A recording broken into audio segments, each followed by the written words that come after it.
അധികം ഈ ക്യാരക്ടേഴ്സിനെ ഇപ്പൊ നമുക്ക് പറയാം, ലെവൽ ക്രോസിന്റെ ക്യാരക്ടർ വൈറ്റ് ആണോ ബ്ലാക്ക് ആണോ എന്ന് നമുക്ക് പറയാൻ പറ്റില്ല. അതിനകത്തൊരു ഗ്രേ ഷെയ്ഡ് ഉണ്ട്. ഇപ്പൊ അനിമലിന്റെ ക്യാരക്ടറിന് ഈ പറഞ്ഞ പോലെ ഗ്രേ ഷെയ്ഡ് ഉണ്ട്. ഇപ്പൊ വരുമ്പോ അങ്ങനെ മൊത്തത്തിൽ നന്മ ചെയ്യുന്ന ഒരു നായകൻ അല്ലെങ്കിൽ അങ്ങനത്തെ ഒരു ക്യാരക്ടർ വരുന്ന സമയത്ത് അത് വേണ്ട, കുറച്ചുകൂടി ഗ്രേ ഉള്ള ഒരു ഏരിയ പിടിക്കാമെന്ന് പറയുന്നത് ആസിഫ് ഖയുടെ സെലക്ഷനിലുണ്ടോ? ഇല്ല, അങ്ങനെ സ്ക്രിപ്റ്റ് ഡിമാൻഡ് ചെയ്യുന്ന രീതിയിലുള്ള ക്യാരക്ടേഴ്സ് ആണ്. ഞാൻ ഇപ്പൊ അങ്ങനെ ഒരു ഗ്രേ ഷെയ്ഡ് ചെയ്യുന്നതിന് ആ സ്ക്രിപ്റ്റ് വേർത്ത് ആണെന്നുണ്ടെങ്കിൽ ചെയ്യാം എന്നുള്ളത്. സ്ക്രിപ്റ്റിനെ കംപ്ലീറ്റ്ലി റിലേറ്റ് ചെയ്തിട്ടാണ് ക്യാരക്ടർ സെലക്ഷൻ വരുന്നത്.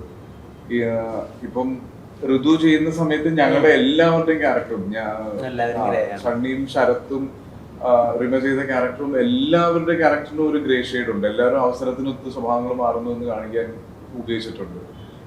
ഇപ്പം വീരെ ചെയ്യുന്ന സമയത്തും ഗോവിന്ദ് വില്ലനാണോ എന്ന് ചോദിച്ചാൽ സിനിമയിൽ വില്ലനാണ്. പക്ഷെ ഗോവിന്ദ് എന്തുകൊണ്ട് ഇത് ചെയ്തു എന്ന് ചോദിക്കുമ്പോൾ എനിക്ക് തീർച്ചയായിട്ടും ഗോവിന്ദിന്റെ പെർസ്പെക്റ്റീവിൽ അതിനെപ്പറ്റി ചിന്തിക്കണം. അപ്പൊ ഗോവിന്ദിന് അതിനൊരു എക്സ്ക്യൂസ് ഉണ്ട്. ഗോവിന്ദ് പല്ലവിയെ എത്രത്തോളം സ്നേഹിക്കുന്നുണ്ടെന്ന്, പല്ലവിയെ ഗോവിന്ദിന് നഷ്ടപ്പെടും എന്ന് ഉള്ള ഭയം അയാളിൽ ഉണ്ടാക്കുന്ന മാറ്റങ്ങളും അതിലേക്ക് എത്തുന്ന ചില തീരുമാനങ്ങളും ഒക്കെയാണ് ഇയാളെ കൊണ്ട് ചെയ്യിപ്പിക്കുന്നത്. അപ്പൊ അതിനെപ്പറ്റി കൂടുതൽ ചിന്തിച്ചു വരുമ്പോ ഗോവിന്ദിന്റെ സൈഡിൽ നിന്ന് നോക്കുമ്പോ ഗോവിന്ദ് ഗ്രേ ഷെയ്ഡ് അല്ല, ബാക്കിയുള്ളവർക്കാണ് ഗോവിന്ദ് പ്രസംഗനായിട്ട് മാറുന്നത്. അപ്പൊ അങ്ങനെ ഈ സ്ക്രിപ്റ്റിനനുസരിച്ചിട്ടാണ് ക്യാരക്ടർ ഷെയ്ഡ്സ് മാറുന്നത്. ഇതിനുള്ള വർക്ക് എങ്ങനെ പോകും? ഇപ്പൊ വിക്രമനെ പോലുള്ള ആക്ടേഴ്സ് ഒക്കെ ഇപ്പോഴും ഡയറിയിൽ ആ കഥാപാത്രം അതിനുള്ള ഒരു ബാക്ക് സ്റ്റോറി അദ്ദേഹം തന്നെ എഴുതി ഉണ്ടാക്കുകയൊക്കെ ചെയ്യുന്നു മനസ്സിലാക്കുന്നു. ഇത് മനസ്സിലാണോ ചിന്തിക്കുന്നത്, അതോ ഡയറക്ടറായിട്ട് കമ്മ്യൂണിക്കേറ്റ് ചെയ്യണോ? ഇതിനൊരു ഡോക്യുമെന്റേഷൻ രൂപമുണ്ടോ ഈ ക്യാരക്ടർ ആർക്ക് ഉണ്ടാക്കുന്നതിന്, സ്വയം ഉണ്ടാക്കുന്നതിന്? എനിക്ക് ഒരു പരിധി വരെ ഇതിന്റെ സ്ക്രിപ്റ്റ് ആദ്യമായിട്ട് കേൾക്കുന്ന മുതൽ മനസ്സിലായി നമുക്കൊരു ക്യാരക്ടർ ഇഷ്ടപ്പെടുമ്പോഴാണല്ലോ നമ്മൾ അത് ചെയ്യാമെന്ന് സമ്മതിക്കുന്നത്. അപ്പൊ ആ സമയം മുതൽ ഈ ക്യാരക്ടറിന് നമുക്ക് ഇഷ്ടപ്പെട്ട ഡീറ്റെയിലിംഗ് മനസ്സിലേക്ക് കയറും. പിന്നെ അത് മനസ്സിൽ എപ്പോഴൊക്കെയോ ഇതിന് ഇട്ട് ചെറുതായിട്ട് കുക്ക് ചെയ്യാൻ തുടങ്ങും. പിന്നെ ഞാനിങ്ങനെ ചോദിച്ചുകൊണ്ടിരിക്കും എന്തുകൊണ്ടാണ് എന്നുള്ളത്. അപ്പൊ അതിൻ്റെ അകത്ത് റൈറ്ററിന്റെ അടുത്തുനിന്നും ഡയറക്ടറിന്റെ അടുത്തുനിന്നും ഈവൻ DOPയുടെ അടുത്തും ഞാൻ സംസാരിക്കാറുണ്ട്. നമ്മൾ ലെവൽ ക്രോസ് ഒക്കെ ചെയ്യുന്ന സമയത്ത് ഒത്തിരി ഡീറ്റെയിലിംഗ് എനിക്ക് എന്റെ ടീമിന്റെ ഇടയിൽ നിന്ന് കിട്ടിയിട്ടുണ്ട്. അത് ഭയങ്കര രസമുള്ള ഒരു പ്രോസസ്സിംഗ് ആയിട്ട് എനിക്ക് തോന്നിയിട്ടുണ്ട്. അതൊരു ഓട്ടോമാറ്റിക് ആയിട്ട് നടക്കുന്നുണ്ട് പല സമയത്തും.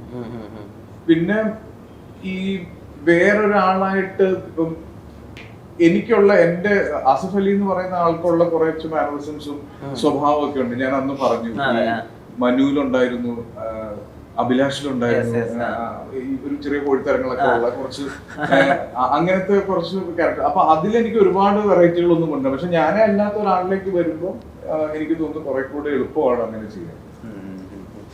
ഈ ഇപ്പൊ എഡിറ്റർ എന്നുള്ള രീതിയിലകത്തെ ഇപ്പൊ കുറെ ആളുകൾ ഇപ്പൊ രണ്ട് രീതിയിൽ സിനിമയുടെ ടൈമിങ്ങിനെ പറയുന്നുണ്ട്. ഇപ്പൊ വലിയ സിനിമകളാണെങ്കിൽ 3.5 മണിക്കൂറും ചെറിയ സിനിമകളാണെങ്കിൽ 2 മണിക്കൂർ 2:10 എന്നുള്ളത്.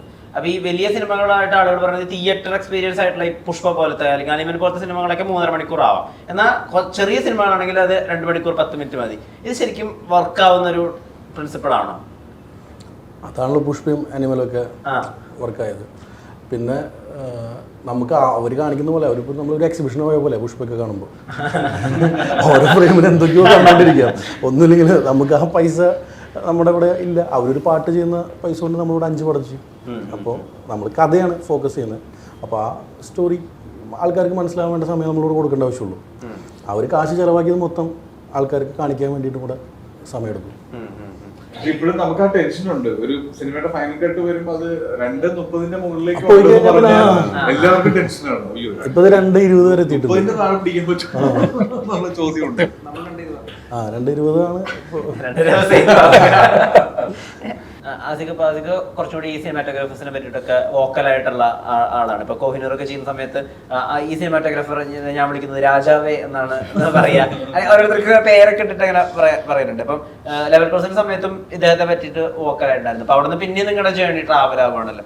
എന്താ ഇൻ സ്പെസിഫിക് പ്രഭാകർ എന്നുള്ള സിനിമാറ്റോഗ്രാഫറിനെ പറ്റി തോന്നിയിട്ടുള്ളത്? അപ്പന്റെ നറേഷൻ എനിക്ക് ഭയങ്കര ഇഷ്ടമാണ്. നമ്മൾ യൂഷ്വലി വെക്കുന്ന ഒരു ഫ്രെയിം ആംഗിൾസ് ഒന്നും ഒക്കെ ഭയങ്കര ഡിഫറെന്റ് ആയിട്ട് എനിക്ക് തോന്നിയിട്ടുണ്ട്. പിന്നെ വർക്ക് ചെയ്യാൻ ഭയങ്കര കംഫർട്ടബിൾ ആണ്. ഉള്ള കാര്യം ഉള്ളതുപോലെ പറയാം. അല്ല അത് വർക്കല്ല എന്നുണ്ടെങ്കിൽ അപ്പുന്റെ മുഖത്തുണ്ടാവും അത്. അല്ലെങ്കിൽ അത് അപ്പു പറയും. നമ്മൾ റീഷൂട്ട് ചെയ്യാൻ അപ്പുന് ഒരു മടിയും ഉണ്ടാവില്ല. എനിക്ക് ഭയങ്കര കംഫർട്ടബിൾ ആയിരുന്നു. അതായത് നമ്മൾ ലെവൽ ക്രോസ് ഷൂട്ട് ചെയ്യുമ്പോൾ ഭയങ്കര മിനിമൽ ക്രൂവിലാണ് ട്യൂണീഷ്യയിൽ ആ സിനിമ ഷൂട്ട് ചെയ്തത്.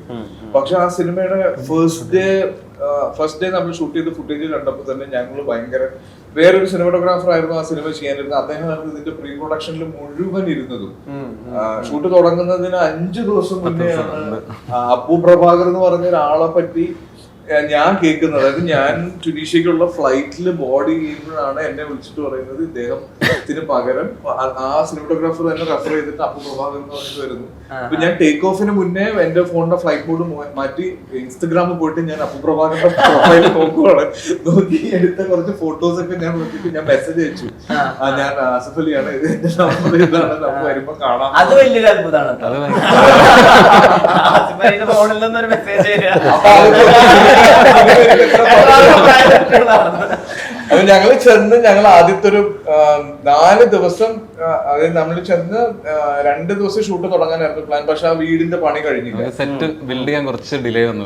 അപ്പൊ ആ 4 ദിവസം ഞങ്ങള് രാവിലെ മുതൽ ഈവനിങ് വരെ ഞങ്ങൾ ഒരു ടീമായിട്ട് സ്ക്രിപ്റ്റ് റീഡിംഗ് സെക്ഷൻസ് വെച്ചു, അഭിപ്രായങ്ങൾ പറഞ്ഞു, ഓരോരുത്തരുടെ ഇൻപുട്സ് വന്നു, ഓരോരുത്തരുടെ ഡയലോഗ്സ് വായിച്ചു. അതായത് ഒരു സിനിമ ചെയ്യുമ്പോൾ നമ്മൾ മിനിമം ചെയ്യേണ്ട എല്ലാ കാര്യങ്ങളും ആ സിനിമയ്ക്ക് വേണ്ടി ഞങ്ങൾ ചെയ്തു. ഭയങ്കര രസമുള്ള ഒരു വർക്കായിരുന്നു. അപ്പൊ എനിക്ക് ജോഫിൻ വന്ന ഈ സിനിമ എന്റെ അടുത്ത് സംസാരിക്കുന്ന സമയത്ത് ഇതിനകത്ത് 2 കാലഘട്ടം കാണിക്കുന്നു. അപ്പൊ ഇത് നേരത്തെ അപ്പു പറഞ്ഞ പോലെ നമ്മൾ സ്ഥിരം കാണുന്ന പ്രസന്റിനും പഴയതിനും 2 ടോൺ അങ്ങനെ അല്ലാതെ അതിന്റെ മുകളിലേക്ക് എന്ത് ചെയ്യാം എന്നുള്ള ഒരു സംസാരം നമ്മുടെ ഇടയിൽ ഉണ്ടായിരുന്നു. അപ്പൊ അപ്പു ഫ്രെയിമിലേക്ക് വരുന്നതും അപ്പുവിന്റെ ഒരു സജഷൻ ആയിരുന്നു നമുക്ക് ഇത് ഫിലിമിൽ ഷൂട്ട് ചെയ്താലോ എന്നുള്ളത്. അത് ശരിക്കും നമുക്ക് ഒരു ഭയങ്കര കിക്ക് തന്നൊരു ചോദ്യമായിരുന്നു. ഈ സിനിമയ്ക്ക് നമുക്ക് അങ്ങനെയുള്ള കാര്യങ്ങൾ പരീക്ഷിക്കാൻ പറ്റുന്ന ഒരു സിനിമ കൂടിയാണ്. എന്തായിരുന്നു ഫിലിമിൽ ഷൂട്ട് ചെയ്യപ്പോ ആക്ച്വലി ജോഫിൻ തന്നെ എന്നോട് ചോദിച്ചാണ്. ആക്ച്വലി ജോഫിൻ ആദ്യം ഇത് ചോദിച്ചിട്ടാണ് വരുന്നത് എന്റെ അടുത്ത്. അപ്പൊ അന്ന് ആസിക്ക തന്നെ ഫിലിമിലാണെന്ന് എന്നോട് പറഞ്ഞിട്ടില്ല. ആദ്യത്തെ ഫസ്റ്റ്, അതായത് ഞാൻ ലെവൽ ക്രോസ് ഷൂട്ട് ചെയ്ത് വന്ന് നാട്ടിലെത്തിയ സമയത്ത് ജസ്റ്റ് റാൻഡം ഒരു കോളിൽ ഒന്ന് മീറ്റ് ചെയ്യാന്ന് പറഞ്ഞാൽ എന്റെ ഫ്ലാറ്റിൽ വരുന്നു, ഒരു നറേഷൻ തരുന്നു. അപ്പൊ എന്നിട്ട് പുള്ളി ചോദിച്ച കാര്യം എന്ന് പറഞ്ഞാൽ ഈ പഴയ കാലഘട്ടം ഇതിലുണ്ട് സിനിമയിലുള്ള, അത് നമുക്ക് ഫിലിമിൽ ചെയ്താലോ, അതിന്റെ ലോജിസ്റ്റിക്കലി പോസിബിൾ ആണോ എന്ന് ചോദിച്ചു. അപ്പൊ ഞാൻ അതിന്റെ ബോംബെയിൽ ഫിലിം ലാബിൽ വിളിച്ച് അന്വേഷിച്ചു, ലോജിസ്റ്റിക്കലി ഇതിന്റെ പോസിബിലിറ്റി എന്താ അന്വേഷിച്ചു. എൻ്റെ ഒരു ഫൈൻഡിങ് എന്ന് പറഞ്ഞാൽ ഇപ്പോൾ ഡിജിറ്റൽ ഷൂട്ട് ചെയ്യുന്നതിൻ്റെ ഒരു 2.5 ഇരട്ടി കോസ്റ്റ് വരും നമ്മളൊരു 1:5 റേഷ്യോയിൽ ഷൂട്ട് ചെയ്യുകയാണെങ്കിൽ. അതായത് ഓരോ ഷോട്ടിന് ഒരു 5 റീടേക്ക് വെച്ച് പോകുന്ന രീതിയിൽ ഷൂട്ട് ചെയ്യുകയാണെങ്കിൽ ഇതൊരു 2.5 ഇരട്ടി കോസ്റ്റ് വരും ഇതിൻ്റെ. അത് എൻ്റെ ചോട്ടനോട് പറഞ്ഞു. പിന്നെ നമ്മളത് ഡ്രോപ്പ് ചെയ്തു. കാരണം എനിക്കും ഡിജിറ്റലിലാണെങ്കിൽ കുറച്ചും കൂടെ എനിക്ക് ഒരു ഫ്രീഡം ഉണ്ട്, നമുക്ക് പോസ്റ്റിൽ പല കാര്യങ്ങൾ എക്സ്പ്ലോർ ചെയ്യാൻ. ഫിലിം കുറച്ചും കൂടെ ഒരു ഡെഫിനറ്റ് ആണ് ഒരു തരത്തിൽ, നമ്മൾ എക്സ്പോസ് ചെയ്ത് കഴിഞ്ഞു കഴിഞ്ഞാൽ അതാണ്. പിന്നെ നമ്മൾ ഡിജിറ്റലിലേക്ക് അത് കൊണ്ടുവരുന്നത് ആ ഇമേജ്, പക്ഷെ എന്നാലും ഒരു ടെക്സ്ചറിലി ഒരു ഡിഫറൻസ് ഉണ്ടായേനെ. പക്ഷെ അതിലൊരു റിസ്ക് ഫാക്ടർ ഉണ്ട്. എങ്ങാനും അതിന്റെ ഇപ്പൊ സ്ഥിരമായിട്ട് ലാബ്സ് വർക്ക് ചെയ്യുന്നില്ല, അപ്പം ഇതിന്റെ പ്രോസസ്സിങ്ങിൽ എന്തെങ്കിലും പാളിപ്പോയി കഴിഞ്ഞാൽ കയ്യിൽ നിന്ന് പോകും. അപ്പൊ ആ ഒരു റിസ്ക് എടുക്കണ്ടെന്ന് വിചാരിച്ചാൽ നമ്മൾ ഡിജിറ്റലിൽ തന്നെ ചെയ്യാന്ന് തീരുമാനിച്ചത്.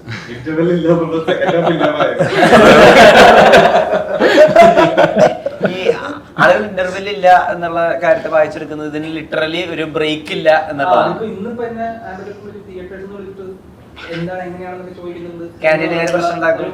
അപ്പൊ ഞങ്ങൾ അവർക്ക് വേണ്ടിയിട്ട് ഒരു പോയിന്റ് ഞങ്ങൾ മാർക്ക്, അല്ലെങ്കിൽ അവർ തോന്നിയ സ്ഥലത്ത് പോയിട്ട് കട്ട് ചെയ്യണമെന്ന് വെച്ചിട്ട് ഒരു പോയിന്റ് ഉണ്ടാവും. അല്ലാണ്ട് ഇങ്ങനെ ഇടവേള സാധനമില്ല.